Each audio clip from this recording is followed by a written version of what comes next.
Plus la fin du match s'espace, plus la frustration s'évacue du résultat. Bon, j'ai vu mon équipe jouer un football intéressant, avec des insuffisances certainement, parce qu'on a quand même concédé trop d'occasions et c'est pas normal, mais avec quand même une maîtrise, hormis 10 minutes, je dirais, dans chaque mi-temps, qui était très, très nette sur le match. Et voilà, après, ça fait longtemps qu'on n'avait pas joué de cette manière. Donc ça, c'est l'impression d'avoir retrouvé quand même un collectif avec des joueurs qui retrouvent aussi leur niveau. Je pense à Wesley Lotoa notamment. Donc c'est intéressant pour la suite. Après, si on ne l'emporte pas, c'est aussi qu'on a des insuffisances. Et il y a eu, déjà, comme je l'ai dit, on a concédé des occasions très nettes sur des actions qui sont anodines. C'est des ballons par-dessus. Alors après, moi, j'ai pas la vidéo, je sais pas s'il y a hors-jeu, pas. Le premier but, c'est un truc, il y a une erreur certainement, ou de l'arbitre ou de Lamine Koné, mais c'est un truc invraisemblable aussi. Voilà. Puis le deuxième, évidemment, dans les arrêts de jeu qui fait mal. Mais voilà, si on n'est pas capable de l'emporter dans un match comme celui-là, c'est vrai qu'il y a aussi des raisons. Mais bon, je dirais, c'était un bon match avec vivant et même si ça n'a pas été constant dans la construction du jeu, on a eu quand même des séquences de grande qualité.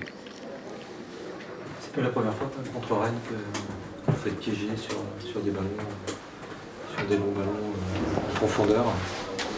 Par le passé, c'est arrivé plusieurs fois.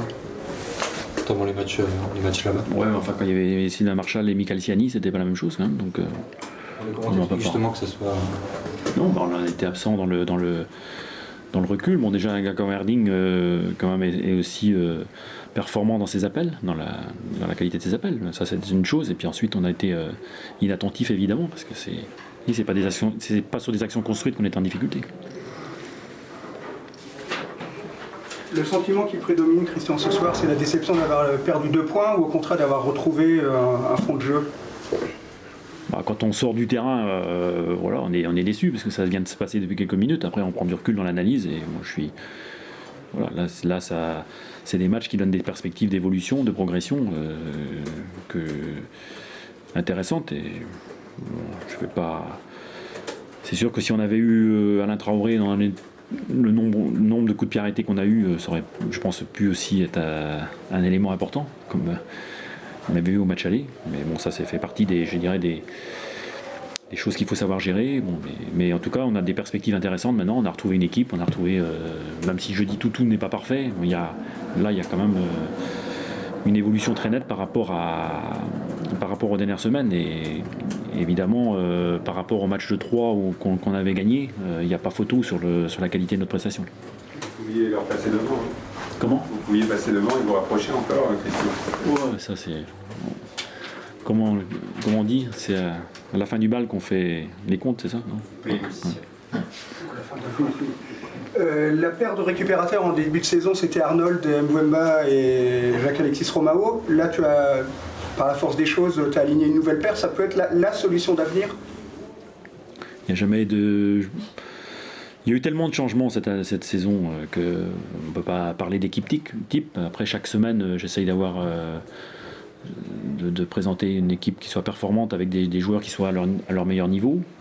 Ça ne veut pas dire qu'on exclut non plus d'autres joueurs sur la durée. Et ensuite, il y a le retour aussi de joueurs qui est majeurs, comme Bruno Ekulemanga, Lucas Mariquet, qui changent la donne quand même. Et quand on voit la qualité de leur prestation ce soir, même s'ils ne sont pas à 100%, c'est aussi évidemment un élément qui va faire changer l'efficacité de l'équipe.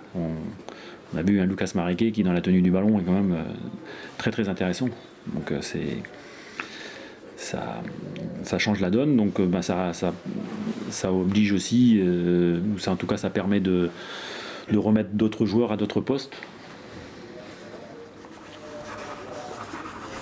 Et après, il faut utiliser les joueurs dans un registre qui leur convient le mieux.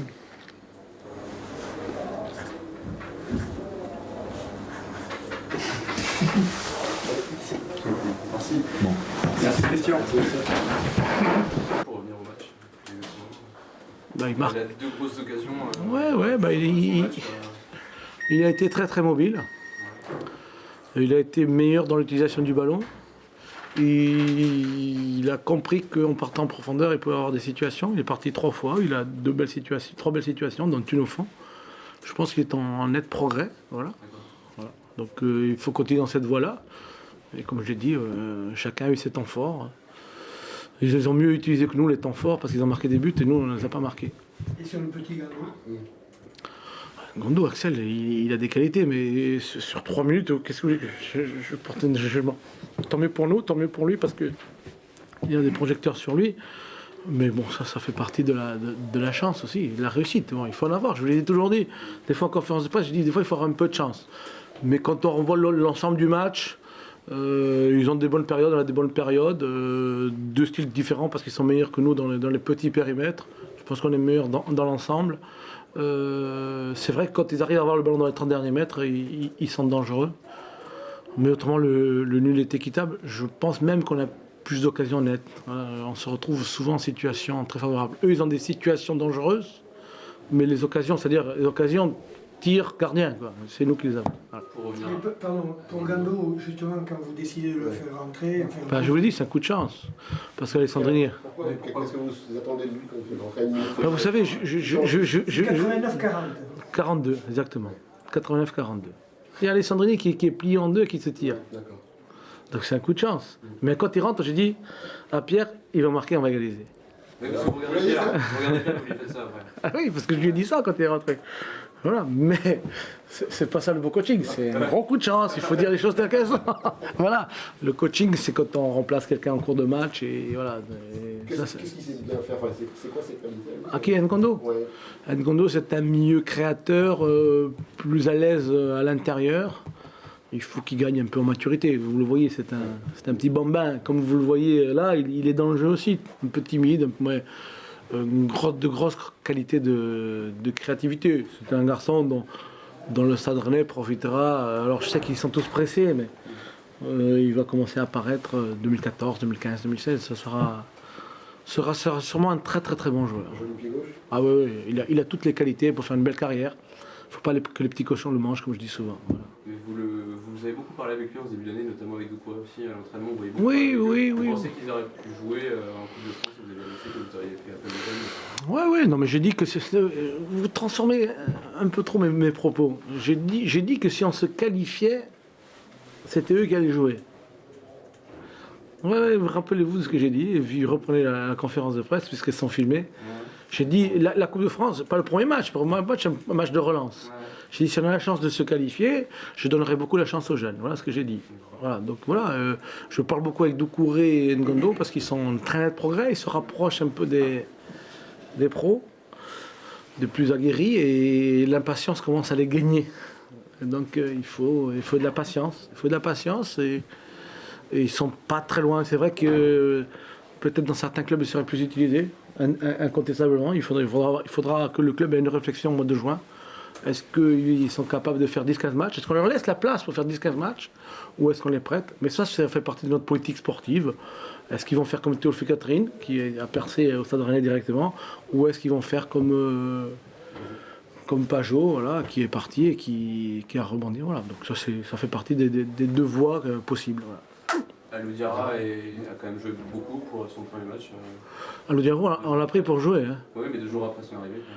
Ouais, parce que voilà, donc c'est vrai qu'on a un peu reculé quand il est rentré. On a abandonné un petit peu le milieu de terrain, mais il va nous apporter déjà par sa présence athlétique, parce que tout le monde dit qu'on est athlétique, mais il faudra qu'on m'explique un jour où on est athlétique. Oui, en charnière centrale, heureusement, d'accord.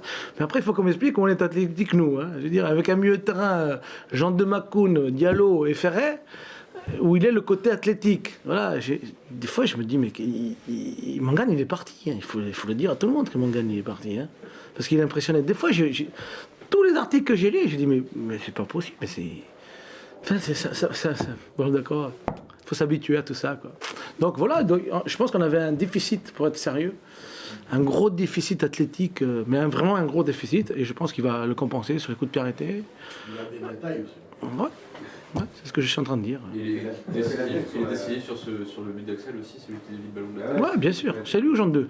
Non, c'est lui, parce que Jean 2 ne peut pas la reprendre justement derrière. Donc voilà, bah écoutez, oui. Deux bons coachings.